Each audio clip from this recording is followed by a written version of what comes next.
Hola a todos, mucho gusto. Es un placer saludarles. Mi nombre es María Ochoa. Es muy interesante hablar a veces de las cosas de la vida, cómo se lucha, o más bien cómo se debe de luchar. No es fácil llegar a estas alturas de la vida. Sin embargo, yo recuerdo que desde antes, uno de mis mayores anhelos era llegar a esta edad. No me pregunten cuántos años tengo porque no se lo voy a decir. Pero uno de mis sueños era llegar a esta edad, mirar para atrás y ver qué había logrado. Y Dios me lo concedió. Por poco no llego, pero Dios me lo ha concedido. Me lo ha concedido y aquí estamos.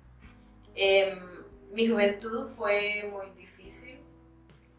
Crecí, o más bien pasé mi adolescencia en los tiempos de la guerra civil en El Salvador. Muchas veces nos tocó andar corriendo y tirarnos debajo de los carros, o en la calle iba a estudiar y de repente habían balaceras o manifestaciones y nos tocaba entrar a alguna puerta donde estuviera abierto para protegernos de las balas. Esa situación, en mi caso, como a muchos que yo me he dado cuenta, nos llevó a la decisión de salirnos del país, de irnos del país, porque la situación era difícil. No queríamos progresar, queríamos prepararnos académicamente, pero aquellos tiempos eran bien difíciles. Algunos, como en mi caso, llegué hasta Estados Unidos. Allá no es fácil. Recuerdo que cuando pasamos la frontera, la sensación de llegar allá fue agridulce. Una de triunfo, porque estábamos ya ahí en aquel país, y la otra de tristeza muy honda de saber que no íbamos a regresar en poco tiempo. Sin embargo, la meta de querer superar las situaciones me hizo tocar muchas puertas. Una de ellas y de las más tristes fue ir a lugares latinos y buscar trabajo. Cuando yo llegué allá ya era laboratorista clínico. Aquí había sido técnica en laboratorio clínico, acostumbrada a usar zapatos altos y mi bata blanca, tratar con pacientes. Allá fue totalmente diferente porque allá nadie es nada. Todos iniciamos de cero. Y recuerdo que al segundo día dije yo, me basé mucho en aquella palabra que dice, Dios no nos trajo hasta aquí para volver atrás, nos trajo acá a conquistar la tierra que nos dio. Y pude observar que cuando buscaba trabajo, en zonas latinas y con gente latina, ellos me decían, ¿You speak English? Yo decía, no, porque tenía temor, como muchos alumnos tienen. Y entonces me decían, no English, no work. Y eso me humilló bastante, porque ya aquí era semiprofesional. Pero entonces dije, bueno, la clave entonces es el inglés. Entonces fue así como entré a estudiar inglés en una escuela para latinos. Luego, casi al mismo tiempo, encontré trabajo en un hospital, pero no como enfermera, sino que en lavandería. Y después de ser laboratorista clínico, entrar a lavandería, eran unas máquinas enormes. Y dije, bueno, voy a aprender a usar estas máquinas. Y aprendí a usarlas. Recuerdo muy bien en una de mis anécdotas que me hablaba una señora y me decía, ¿y tú cuánto tiempo tienes de estar aquí? Yo le decía, acabo de llegar, tengo 2 semanas. Órale, pues ya vas a la escuela. Yo le decía, sí, ya voy a la escuela. Y esta señora era bastante imponente. Me humilló unas cuantas veces, pero dije, mi propósito es conocer el sistema. En una de esas le digo yo, oiga, ¿y usted de qué parte de México es? Y ella me dice, yo no soy mexicana, soy salvadoreña. Ay, así como yo, salvadoreña. Así, y comenzamos a platicar, resulta que la señora era salvadoreña, no era mexicana. Entonces, estando ahí, yo no desperdiciaba oportunidad para hablar inglés con los demás, con los que llegaban, con enfermeras, y yo dije, yo voy a ser enfermera algún día, porque mi área es medicina. Y fue así como una vez platicando, intercambiando con una persona, me dijo, oye, ¿tú por qué no aplicas para enfermera? Ok, le dije, sí, lo voy a hacer. Me presentó con la administradora, una señora alemana, muy imponente, fuerte de carácter, y me dijo en inglés que no quería mexicanos haraganes, y yo comprendí lo que me dijo. Y con mi poco inglés yo le dije que yo no era mexicana, que soy salvadoreña, y yo le dije que era buena trabajadora. Fue así como ella me dio la oportunidad de ser asistente de enfermera, como auxiliar. Y le dije yo, let me show you, déjeme demostrarle. Y fue así como a los 6 meses me dieron la oportunidad de estudiar con una beca completa para ser enfermera. Señores, en ese momento yo no descansaba, no veía la luz del sol. Solo era hospital, ir al hospital donde estudiaba, entrar a la universidad en la noche inglés y de repente era el otro día y así sucesivamente. Hasta que gracias a Dios logré graduarme, no gasté ni un cinco, el condado y el estado financiaron mi estudio y bendito sea Dios fui la primera enfermera de toda esa graduación, de todo ese grupo que nos graduamos en esa fecha. Que ni sabía yo cuando me dijeron, you are the valedictorian, yo no entendía qué era eso. Con los minutos me di cuenta que se referían a que era la primera enfermera de la promoción. Pero la cuestión no terminó ahí. Como enfermera quise hacer mi mejor trabajo y me gustó. Atendí pacientes, tuve mucha experiencia, gracias a Dios. Pero por cuestiones familiares me vine al país de regreso, tuve que regresarme al país. Estando acá, la guerra no había terminado.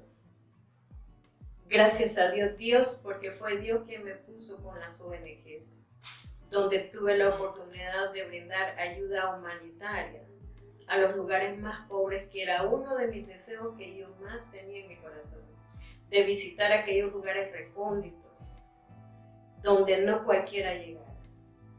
Pero tenía un reto más grande, que entonces no había calles para llegar a los cantones.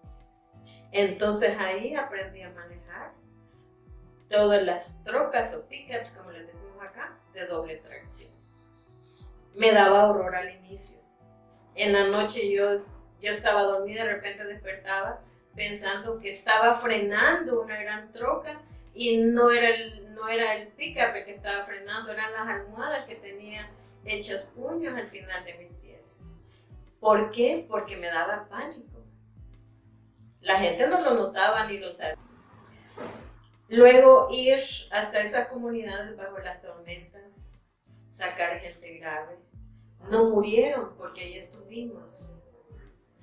Me tocaba ir en moto a esas comunidades también, aprendí a andar en moto. Las motos eran como se le llama, unas motos grandes, altas, que son para andar en terreno feo, en esas aprendí. Y buscaba piedras para detenerme porque como soy chiquita, pero con valor. Entonces ahí llevaba a veces a los promotores, o llevaba a la gente, o llevábamos ayuda para otro lugar, un promotor en una moto y mi persona en otro, y con mochilas llenas de medicamentos. Nos dijeron muchas veces que no nos arriesgáramos porque nadie nos iba a dar una medalla. Y es cierto, nunca obtuvimos medalla, pero no me importa. Eso lo tengo en mi corazón y con eso lo hago. Luego, la vida cambió. Aquí en El Salvador comenzó la situación de violencia. Se firmaron los acuerdos y luego ahí hubieron bastantes cambios. Entre ellos el cierre de muchas ONGs, varias ONGs se fueron a otros países y encontramos menos espacio. Y no voy a negar que hubo un tiempo que yo me deprimí bastante. Yo dije, se fueron las ONGs, se fue mi alma, quedé sin nada, me sentía muy vacía, sin un espacio donde luchar. Pero luego no fue fácil, ni fueron unos días, fueron meses. Tuve un negocio propio. Aprendí a hacer cosas de bazar y vestidos pomposos para 15 años, para bodas, y me gustaba, pero no me satisfacía, porque todo era solo eso, negocio, y no me sentí satisfecha. Luego empecé a buscar ya en mi campo de inglés, porque no me satisfizo trabajar solo como negocio. Me encontré en el área de inglés mucha necesidad aquí en el país, como no me lo imaginaba. Según mi pensamiento, la cantidad de gente hablando en nuestro país era más. Pero cuando llegué a conocer, cuando entré a esta área, vi que había una gran cantidad de gente que pensaban que no podían. Sentían que eso estaba en el cielo, que era inalcanzable. Entonces fue otro propósito. Fue así como dije, aquí hay mucho que hacer en El Salvador. Aquí hay bastante. Comencé con los niños. Y con los niños es algo mágico. Uno no se da cuenta cómo funciona eso. Luego con los adolescentes. Y con los adolescentes pude observar que el problema era que ellos estaban vacíos. No tenían metas. Iban nada más como con una rutina cada día. Y aprender un nuevo lenguaje para ellos era muy difícil, simple y sencillamente. Y entonces comencé a tratar y a trabajar con muchas ganas. Luego fue así como uní lo que eran las metodologías de inglés con las metodologías participativas que había recibido para sacar a gente adelante, pero en el área de salud. Entonces hice un mix. Esas dinámicas las puse en práctica en inglés también, para que las personas no se dieran cuenta que estaban en el proceso de aprendizaje, que no le tuvieran terror, que perdieran ese miedo, que se dieran cuenta que sí podían, que supieran que la mente es poderosa, que nos puede destruir, así como lo comentaba hace un rato cuando me despedí. Yo dije, se acabó mi campo, aquí ya no soy nada. Pero luego descubrí otro. ¿Cuál es una de las enseñanzas en ese momento para mí? Que la vida no es solo una cosa, que hay diferentes facetas, que podemos nosotros incursionar en diferentes campos según sea la necesidad, según sea el momento. Dios tiene un propósito para todos. Es así como entré en el campo de inglés.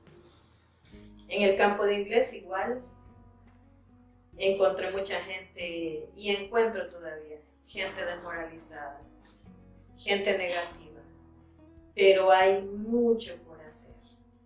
Pero algo muy importante, a través del inglés nosotros podemos también rescatar o reforzar todos esos valores, todos los principios que nos enseñaron en casa. Y si no los enseñaron en casa, podríamos nosotros enseñarlos desde esta área, desde el área de inglés. Feliz con el área de inglés, me ha traído muchas satisfacciones. No ha sido fácil, tuve también problemas. La forma en que yo comencé a trabajar para muchos fue extraño en nuestro país.